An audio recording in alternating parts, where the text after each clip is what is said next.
Պատերազմում այո պարտվել ենք,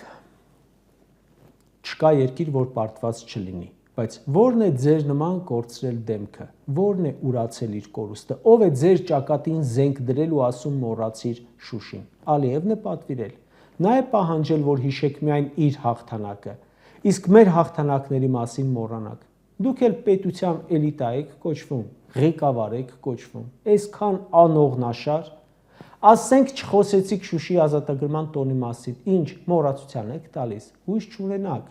ձեր մասին շատ ավելի շուտ կմոռանան, քան դուք պատկերացնում եք, բոլորը երազում են, որ այս ձեր խմբակը արագ ավարտի իր քաղաքական կարիերան ու ձեր մասին հիշեն միայն պատմության դասագրքերը թերթելիս որպես համաշխարհային պատմության մեջ բացառիկ դավաճանների խմբի, դուք մոռացության եք մատնվելու, քաղաքական պատմության աղբար կղնեք գնալու, դուք այն սարսափելի երազն եք, որ առավոտ զարթնում ու պատմում են ջրին, բայց մայիսի 9-ը մնալու է որպես Շուշին ազատագրելու օր, մենք երազում ենք այդ ազատագրումը վերականգնելու մասին ու ով գիտե ինչպես կդասավորվեն զարգացումները, գուցե և իրականություն դառնա